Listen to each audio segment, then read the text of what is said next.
Hello friends, welcome to back Vaishnavi style studio. आजच्या व्हिडिओमध्ये आपण बघणार आहोत बोट नेक डिझाईन, कटिंग आणि स्टिचिंग. तर व्हिडिओ शेवटपर्यंत नक्की बघा. चॅनलवर नवीन असाल तर सबस्क्राईब करा, बेल आयकॉनवर क्लिक करा. येणाऱ्या नवीन व्हिडिओची नोटिफिकेशन तुम्हाला मिळेल. गलारुंदी घ्यायची आहे 3 इंच. नंतर खालून मी घेते 3.5 इंच, म्हणजे इथे तयार पट्टी 2.5 इंचाची असेल. नंतर पुन्हा 3 इंच घ्यायचा आहे गलारुंदी. नंतर अशा पद्धतीने आखून घ्यायचं आहे. तर हे ब्लाऊज मी 32 साईजचं शिवत आहे, म्हणून मी शोल्डर घेतलेले आहे 6.5. म्हणून मी गलारुंदी 3 इंचाची घेतलेली आहे. तुम्ही तुमच्या मेजरमेंटनुसार शोल्डर असेल तर गलारुंदी त्यानुसार घ्यायची आहे. इथे मी 3.5 इंचावरती मार्किंग करून घेतलेलं आहे. नंतर एक आडवी बेग आखून घ्यायची, गोल शेप मारायचा. नंतर इथे खालती मी अर्धा इंच शिलाई मार्जिनसाठी घेते. इथे खालती तुम्ही तुमच्या आवडीनुसार कोणताही शेप देऊ शकता. तर इथे मी थेंबाच्या आकाराचा शेप देते.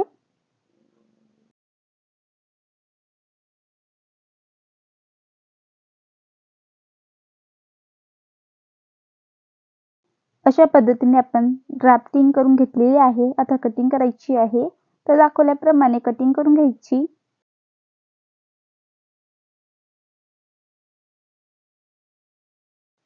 नंतर मेन फॅब्रिक वरती सुद्धा कटिंग करून घ्यायची आहे. इथे मी अस्तरपेक्षा मेन फॅब्रिक अर्धा इंच जास्त ठेवलेला आहे. उलट्या बाजूने अस्तर ठेवून कमरेला अर्धा इंचाची शिलाई मार्जिन घेऊन शिलाई मारून घ्यायची.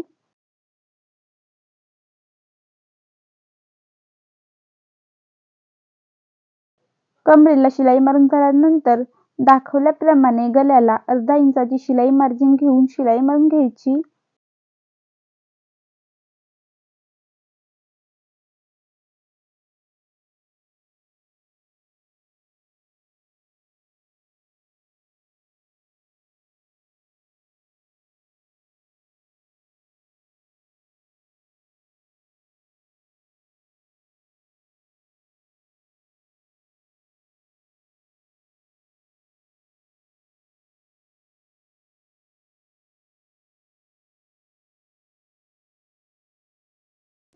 अशा पद्धतीने मी गळ्याला सुद्धा शिलाई मारून घेतलेली आहे आणि इथे मध्ये अर्धा इंचाचा गॅप ठेवलेला आहे.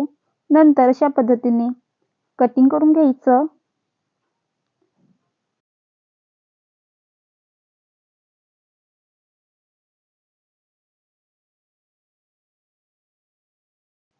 गळ्याला कट पाडून घ्यायचं, उलट करून त्याच्यावरती दाब शिलाई मारून घ्यायची.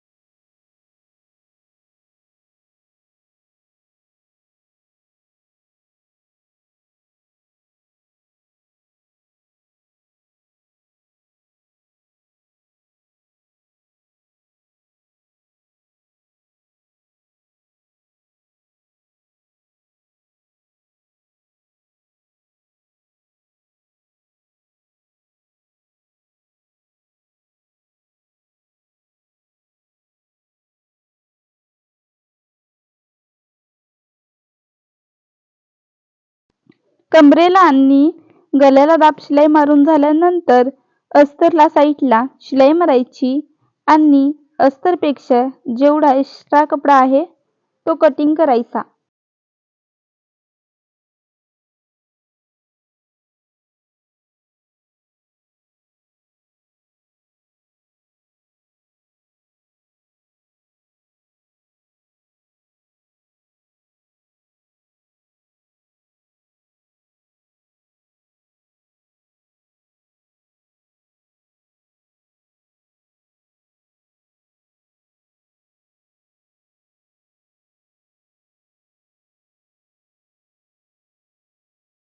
नंतर कमरेचा सेंटर काढून घ्यायचा.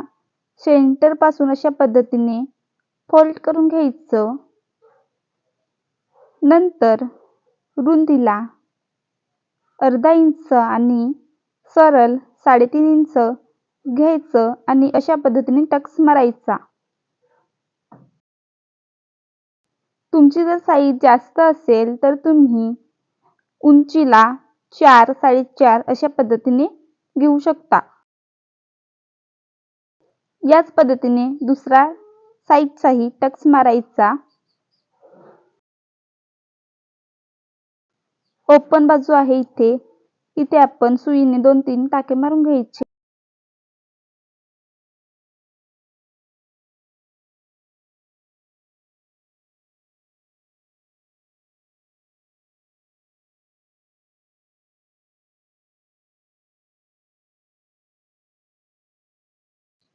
अशा पद्धतीने काठ दुप्पट फोल्ड करून घ्यायचा. दाखवल्याप्रमाणे त्याच्यावरती मार्किंग करून घ्यायची आणि त्याच्यावरती शिलाई मारायची.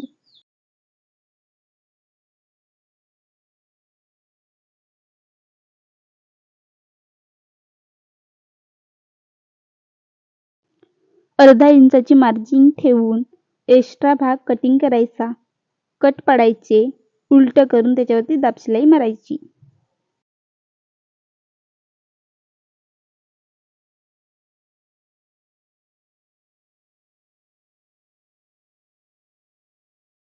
अशा पद्धतीने ठेवून साईडला शिलाई मारून घ्यायची.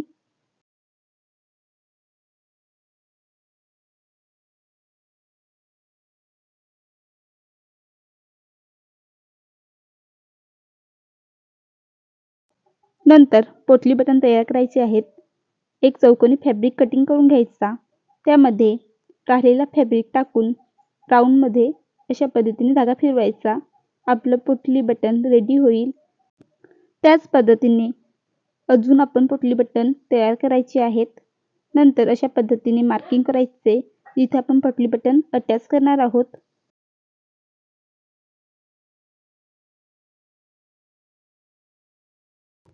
एका मार्किंगवर अशा पद्धतीने 3 बटन मी एकत्रच अटॅच करणार आहे. अशा पद्धतीने तुम्ही पोटली बटन अटॅच करून घ्यायचे.